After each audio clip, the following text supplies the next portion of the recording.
बांग्लादेश की ढाका यूनिवर्सिटी में भारत विरोधी प्रदर्शन, हादी के हत्यारे को सजा देने की मांग उठी है।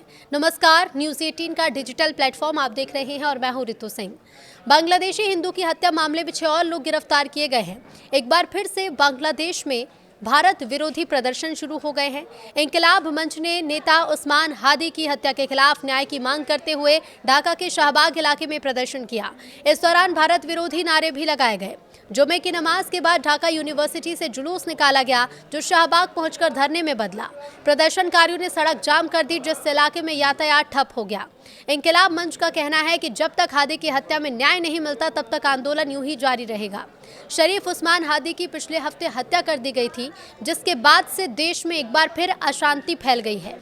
प्रदर्शन के दौरान IM हादी जैसे नारे गूंजते रहे। ढाका यूनिवर्सिटी वही जगह है जहां जुलाई 2024 में हुए आंदोलन की रणनीति बनी थी।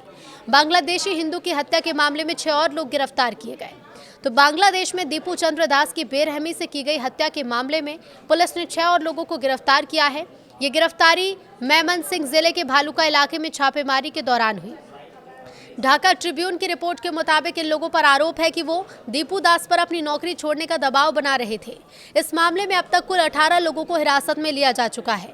दीपू चंद्र दास की 18 दिसंबर को भीड़ ने पीट कर हत्या कर दी थी। इसके बाद हमलावरों ने उन्हें एक पेड़ से आग भी लगा दी थी। इस घटना के बाद अल्पसंख्यक हिंदू समुदाय ने बड़े पैमाने पर विरोध किया था। हिंदू संगठन ने ढाका में प्रदर्शन किया। घटना के विरोध में हिंदू संगठन नेशनल हिंदू महाजोत ने ढाका के नेशनल प्रेस क्लब पर प्रदर्शन किया। प्रदर्शनकारियों ने दीपू दास की हत्या की निंदा की और मांग की कि दोषियों पर कड़ी कार्रवाई हो।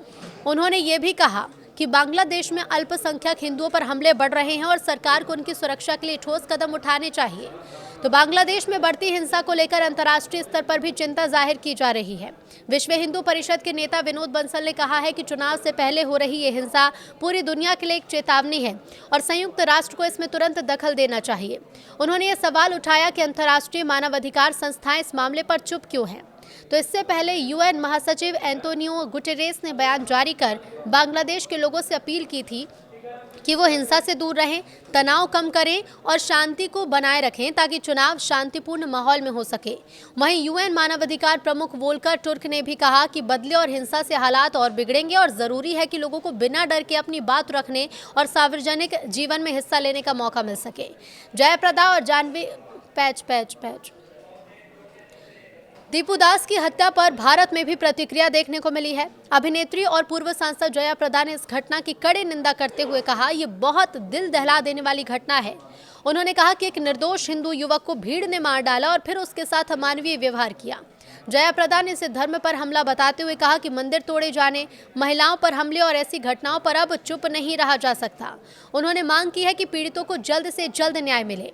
इससे पहले एक्ट्रेस जानवी कपूर ने दीपू चंद्र दास की हत्या को नरसंहार बताया था। जानवी ने इस बात पर जोर दिया कि किसी भी रूप में मौजूद चरमपंथ का कड़ा विरोध किया जाना चाहिए। तो 25 दिसंबर को जानवी ने इंस्टाग्राम स्टोरी में दीपू चंद्र दास टाइटल के साथ एक नोट पोस्ट किया। उन्होंने लिखा कि बांग्लादेश में जो हो रहा है वो बर्बरतापूर्ण है, ये नरसंहार है और ये कोई अकेली घटना नहीं। कपड़ा फैक्ट्री में काम करते थे दीपू मेमनसिंह जिले के भालुका में टेक्सटाइल कंपनी पायनियर निटवेयर्स में काम करते थे। फैक्ट्री में अफवाह फैली कि दीपू ने ईश निंदा की।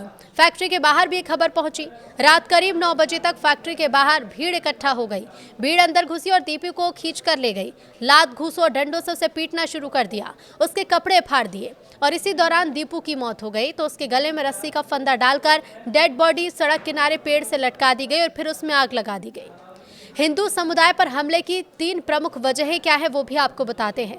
तो बांग्लादेश में अल्पसंख्यकों के लिए हालात लगातार खराब हो रहे हैं।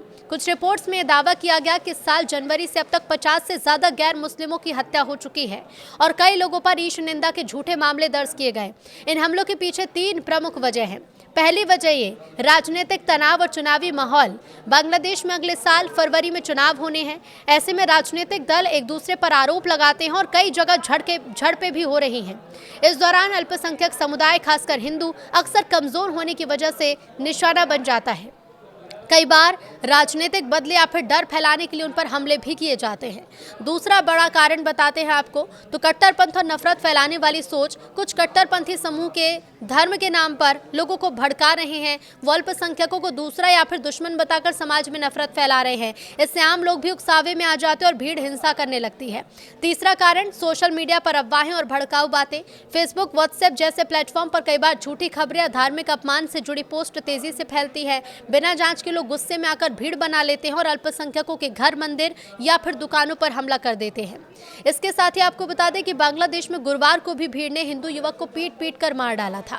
घटना बुधवार रात करीब 11 बजे की है। राजबाड़ी जिले के होसेन डांगा गांव में हुई, जहां पुलिस के मुताबिक मृतक की पहचान 29 वर्षीय अमृत मंडल उर्फ सम्राट के तौर पर हुई है।